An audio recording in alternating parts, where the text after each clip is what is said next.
পশ্চিম বাংলার বা সারা ভারতবর্ষের কিছু মুসলমানদের এ দাবি আছে যে আমাদের নবী মুহাম্মদ সাল্লাল্লাহু আলাইহি ওয়াসাল্লাম নূরের তৈরি। আছে না? নূর নবী বলে না? বলে। আর আমি মুমতাজুল ইসলাম বলেছি না, মুহাম্মদ সাল্লাল্লাহু আলাইহি ওয়াসাল্লাম মাটির তৈরি। আর সোশ্যাল মিডিয়াতে আমাকে গালাগালি দেওয়া হচ্ছে, সালা গাধার বেটা গাধা, হাদিস কোরআন পড়তে জানো, নূর নবীকে তুমি মাটির নবী বলছো। আচ্ছা, এবার আপনাকে একটা কথা জিজ্ঞাসা করি, তাহলে নবী কিসের তৈরি? নূরের। তার কথা অনুযায়ী ফেরেশতা কিসের? নূরের। এবার বলুন, নূরের তৈরিকে সেজদা করছে মাটির তৈরি আদম। বোঝার চেষ্টা করুন।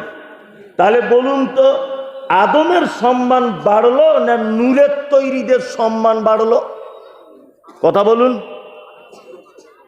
ভাষা বুঝতে পারেননি? মাটির তৈরি আদম সেজদা করছে নূরের তৈরি ফেরেশতাদেরকে, তাই তো? মানে ফেরেশতারা, নূরের ফেরেশতারা সেজদা করছে কাকে? মাটিকে। তাহলে যাকে সেজদা করছে তার সম্মান বেশি না যে সেজদা করছে তার সম্মান বেশি? যাকে করছে। তা নবী যদি নূরেরই যদি তৈরি হবে, তাহলে তো নবীর নূরের তৈরি, ফেরেশতারাও নূরের তৈরি। তাহলে ফেরেশতা সেজদা করছে কাকে? মাটিকে, তাই না? তাহলে নূরের তৈরি বললে নবীর মর্যাদা বাড়লো না কমলো? কি কমে গেল? কমে গেল না? কমে গেল। মানে এগুলো হিসাব করে কথা বলতে হয়। যেটা আপনাকে বলছি, তাহলে সর্বপ্রথম আল্লাহ সুবহানাহু ওয়া তাআলা আদমকে কি করলেন? শিক্ষা দিলেন। কি দিলেন? শিক্ষা। আদম হচ্ছেন পৃথিবীর প্রথম নবী বা মানুষ। একেবারে শেষ ইসলামকে কমপ্লিট করে দেওয়া হয়েছে একজন নবীকে দিয়ে। নবীটির নাম কি? মুহাম্মদ সাল্লাল্লাহু আলাইহি ওয়াসাল্লাম। খুব ভালো করে বুঝবেন আজকে বক্তব্যগুলো। আপনার কাছে বিনীত অনুরোধ এটা আমার, শেষ পর্যন্ত বসে থাকুন ভালো না লাগলেও। মুহাম্মদ সাল্লাল্লাহু আলাইহি ওয়াসাল্লাম নবী হবার পর থেকে আর মৃত্যু পর্যন্ত প্রতিটা কাজের ইতিহাস আমাদের সামনে তুলে ধরা হয়, হয় না? হয়। কিন্তু নবী হবার আগেও যে অনেক কিছু আমাদের জন্য শিক্ষণীয় বিষয় আছে বা ছিল, সেটা আমরা কিন্তু আলেম ওলামারা বাদ দিয়ে দিয়েছি। বাদ দিয়ে দিয়েছি না?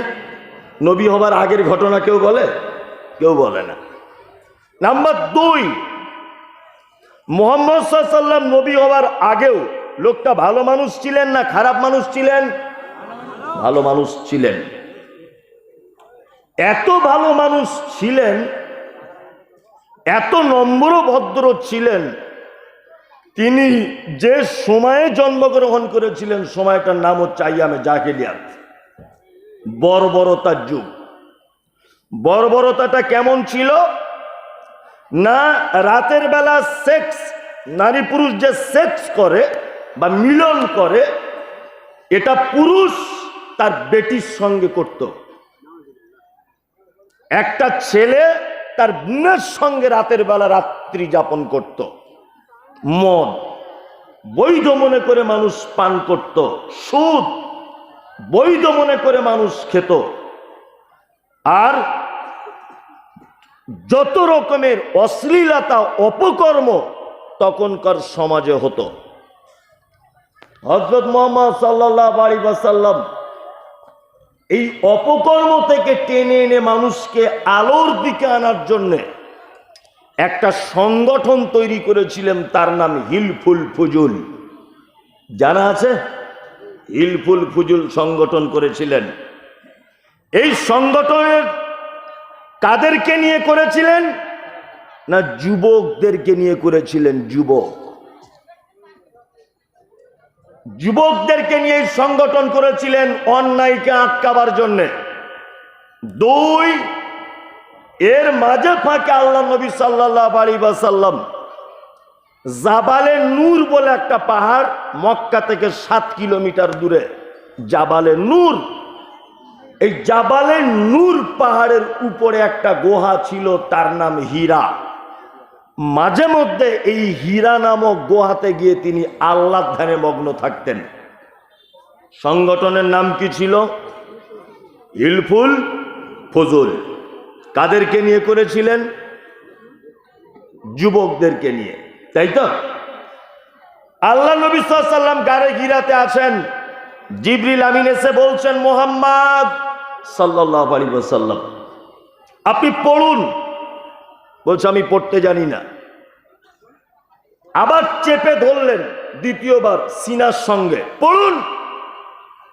পড়তে জানি না। তৃতীয়বার সিনার সঙ্গে জিবরিল আমিন চেপে ধরলেন, পড়ুন। তখন আল্লাহ নবী সাল্লাল্লাহু আলাইহি ওয়াসাল্লাম বলছেন, ইকরা বিইসমি রাব্বিকাল্লাযী খলাক। কোরআনের আয়াত অবতীর্ণ হলো 5টা। আল্লাহ তাআলা নবীকে সর্বপ্রথম বলছেন, নবী আপনি পড়ুন সেই রবের নামে যে প্রভু আপনাকে সৃষ্টি করেছে। এই হিলফুল ফুজুল সংগঠন পরিচালনা করছিলেন এতদিন পর্যন্ত মুহাম্মদ সাল্লাল্লাহু আলাইহি ওয়াসাল্লাম নিজস্ব জ্ঞান দিয়ে। আল্লাহ তাআলা বলছেন, নবী আপনি যদি লেখাপড়া না জানেন, শিক্ষিত যদি না হন, তাহলে আপনার দ্বারাতে কোনো জাতি পরিবর্তন হওয়া সম্ভব নয়। ওই জন্য আপনি সর্বপ্রথম পড়ুন। এখান থেকে কটা জিনিস শিখতে পারলাম। এক, সমাজ পরিবর্তন করতে গেলে সর্বপ্রথম ভূমিকা থাকতে হবে কাদের? কাদের? যুবকদের, তাই না? আমাদের টোটাল সমাজ উল্টো পথে চলছে। টোটাল জলসা থেকে শুরু করে, বক্তা থেকে শুরু করে, প্যান্ডেল থেকে শুরু করে, আর কোরআন হাদিস থেকে শুরু করে সব উল্টো। উল্টো নয়? আপনাকে দেখাই। আচ্ছা বলুন তো, জলসা মানে দিনের প্রচার, তাই না? দিনের প্রচার কি প্রচার নয়? দিনের প্রচার হচ্ছে কখন? রাতে। দিনের প্রচার হচ্ছে রাতে, মানে এটা একটা উল্টো। বক্তা আনছে, তা হ্যান্ডবিলে লেখা হচ্ছে নকল নূর মোহাম্মদ, নকল বদরুদ্দোজা নাদবি, নকল জার্জিস আনসারি, নকল ও অমুক ফাইজি। আরে বক্তাই যদি নকল হয়, ও অরিজিনাল কথা বলবে কি করে? বক্তাই যদি নকল হয়, তা ও সঠিক কথা বলবে কি করে? এটা তো একটা যুক্তিতেও কথা বলে, বলে না? অনেক হ্যান্ডবিলে লেখা হয় কি হয় না? হ্যাঁ, বলছে অমুক সাহেব চতুর্বেদী নকল জার্জিস আনসারি, নূর মোহাম্মদ নকল, বদরুদ্দোজা নাদবির কণ্ঠে। কেউ আবার লিখছে সাইদি, দেলোয়ার হোসেন সাইদি, মনে হচ্ছে ওর মার পেটের ভাই। কি বললাম বুঝলেন না? আমার বক্তব্য হচ্ছে, বক্তাই যদি নকল হয়, তার সত্য কথা হবে কি করে? হবে? হবে না। টোটালটাই উল্টো। সরকার বুঝতে পেরেছে যে এই লোকটার 60 বছর বয়স হয়েছে, এর বুদ্ধি কমে গেছে। এক কাজ কর, তোমাকে আর স্কুলে পড়াতে হবে না, তুমি বাড়ি চলে যাও। তুমি হেডমাস্টার ছিলে, 70,000 টাকা তোমার বেতন, তুমি বাড়িতে বসে বসে এখন 35,000 টাকা বেতন খাও, তবুও ভালো। তুমি এই স্কুলে হেডমাস্টার হয়ে আর সর্বনাশ করো না, কারণ তোমার বুদ্ধি কমে গেছে, তোমার বয়স 60 বছর। সরকার বুঝতে পেরে ওকে বাড়িতে পাঠিয়ে দিয়েছে যে ওর বুদ্ধি কমে গেছে। আর আমাদের জনগণ এত বড় বোকা, এই বুদ্ধি কমে যাওয়া মানুষের হাতে মসজিদ মাদ্রাসার বড় বড় খাতা ধরিয়ে দিয়ে বলেছে, তুমি সভাপতি হও, তুমি কেসিয়ার হও চাচা। এখন তার স্কুলে টিস্কুলে যাও না। এই সমাজে মাদ্রাসা মসজিদের জীবনে কোশ্চিন কালেও, এই মমতাজুল ইসলাম বলছি, কোনো 10 পয়সা উপকার হবে না। মাদ্রাসার শিক্ষা ব্যবস্থা, মসজিদের মুসল্লি, মসজিদের বিল্ডিং, কোরআন হাদিসের দার্স কখনোই বয়স্ক মানুষদের দিয়ে হতে পারে না। মুহাম্মদ সাল্লাল্লাহু আলাইহি ওয়াসাল্লাম নবী হওয়ার আগে শিক্ষা দিয়েছেন। সমাজ পরিবর্তন করার জন্য তিনি সর্বপ্রথম ইয়াং জেনারেশনদেরকে কাজে লাগিয়ে হিলফুল ফুজুল নামক সংগঠন তৈরি করেছিলেন যুবকদেরকে নিয়ে। আমি মমতাজুল ইসলাম উত্তর 24 পরগনা থেকে এসে আপনাকে বলে দিয়ে যাচ্ছি, সমাজের যদি পরিবর্তন যদি করতে চান, যুবক ছেলেদেরকে নিয়ে সমাজ পরিবর্তন করুন। কি বললাম বুঝলেন? যুবকদেরকে নিয়ে। ওর হাতে এত বড় খাতা কিসের? ও তো নিজেই হিসেব ভুল করে, ওর বুদ্ধি কমে গেছে, চোখে কম দেখে, চশমা লাগাতে হয়। তাদের দিয়ে সমাজ পরিবর্তন করা সম্ভব। যারা রাতারাত্রি বন্ধু বান্ধব 4-5 জন মিলে পরের ঝাড়ের বাঁশ কেটে রাত্রের বেলা পরের জমি দখল করে ক্লাব তৈরি করে ফেলতে পারে, এই যুবকদের দ্বারাতে সমাজও পরিবর্তন করে ফেলা একেবারেই সহজ। এরা তো সেই যুবক বিশ্বকাপ ফুটবল মানে ক্রিকেট খেলা দেখবে বলে ওই রায়গঞ্জ থেকে বড় এলইডি ভাড়া করে পাড়ার চায়ের দোকানে লাগিয়ে দিয়ে সবাই মিলে চেয়ারে বসে দেখছে। এরা তো সেই যুবক, এদের দ্বারাতেই পরিবর্তন হওয়া সম্ভব। কি বলছে বুঝতে পারছেন না? কোথাকার কিছু নাই, মাদ্রাসা মসজিদের দায়িত্বগুলো দিয়েছে, বুড়া মানুষ চোখে কম দেখে, বলছে তুমি সভাপতি হও। ও সভাপতি হয়ে কি করবো? তো বুদ্ধি কমে গেছে। কি বলছি বুঝতে পারছেন না? 2, সমাজ পরিবর্তন করতে গেলে ওই জ্ঞান দিয়ে পরিবর্তন করতে হবে যেটা হচ্ছে ওহির জ্ঞান। আল্লাহ তাআলা বলেন, নাহনু নাকুসসু আলাইকা আহসানাল কসাস বিমা আওহাইনা ইলাইকা হাযাল কোরআন। সারা পৃথিবীতে যত পদ্য, যত উপন্যাস, যত কবিতা, যত আবৃত্তি, যত ছন্দ, যত রকমের গদ্য পদ্য যা কিছু আছে, সমস্ত কিছুর থেকে উত্তম ঘটনা কাহিনী, উত্তম কথা আমি আল্লাহ সুবহানাহু ওয়া তাআলা পবিত্র আল কোরআনে বর্ণনা করে দিয়েছি। তার মানে বোঝা যায় যে একটা জাতি, একটা গ্রাম, একটা পরিবার পরিবর্তন করতে গেলে কোরআন দিয়ে পরিবর্তন করা সম্ভব। কোরআন ছাড়া অন্য কিছু দিয়ে পরিবর্তন করা সম্ভব নয়। আমার বক্তব্যের বিষয় শিক্ষা, তাই তো? এবার আপনাকে বলছি, শিক্ষা আর বিদ্যা, আমি বাস্তববাদী লোক, এটা আপনাকে বলে দিলাম। কি বাদী? বাস্তববাদী লোক। আমি কিছু বাস্তব কথাবার্তা বলি। 1, শিক্ষা আর বিদ্যা। আচ্ছা বলুন তো, এই দুটো জিনিস এক না আলাদা? আলাদা। বিদ্যা কাকে বলে?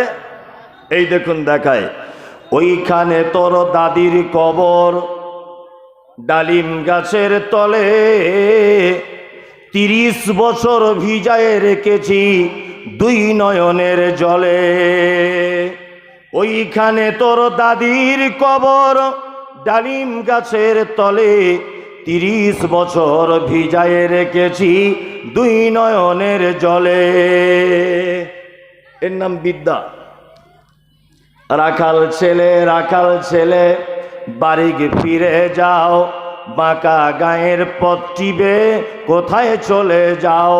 ওই সে দূরে মাঠের পরে সবুজ ঘেরা গা, কলার পাতায় দোলার চামচ, শিশিরি ধোয়া পা। এটার নাম বিদ্যা। এটার নাম কি? বিদ্যা। মানে একটা দাদু তার পোতাকে বলছে, তোর দাদি 30 বছর আগে মারা গেছে, তোর দাদিকে এত ভালোবাসতাম, তোর দাদির প্রেমে পড়ে আমার চোখের পানি পড়ে পড়ে চোখ কানা হয়ে গেল রে। এইটা স্কুলে পড়ানো হচ্ছে। কোথায়? স্কুলে। তা ওর বউ মারা গেছে, এটা স্কুলে পড়িয়ে এর কোনো উপকার হয়? ছাত্রের কোনো উপকার হবে বলুন তো? হবে? এর নাম বিদ্যা। এর নাম কি? বিদ্যা। যেটা মানুষ মুখস্থ করে অথচ তার থেকে কোনো কাজ হয় না, এর নাম বিদ্যা। শিক্ষা কার নাম? যেটা মানুষ শেখে, তার সাথে সাথে তার চরিত্রের পরিবর্তন হয়, তার ভাষার পরিবর্তন হয়, তার ব্যবহারের পরিবর্তন হয়। এটার নাম কি? শিক্ষা। ওই জন্যে পৃথিবীর সব মানুষ শিক্ষিত হতে পারে না, বিদ্বান হতে পারে। কি? বিদ্বান হতে পারে, শিক্ষিত হতে পারে না। এইবার আপনাদেরকে একটা কথা বলছি, শিক্ষা 2 প্রকারের। কয় প্রকারের? 2। এক হচ্ছে দ্বীনি শিক্ষা, আর একটা হচ্ছে দুনিয়াবী শিক্ষা। কি বললাম বুঝলেন? আচ্ছা, বর্তমানে আমরা কোন শিক্ষার প্রতি আগ্রহ বেশি? কি? দুনিয়াবী, তাই না? হ্যাঁ।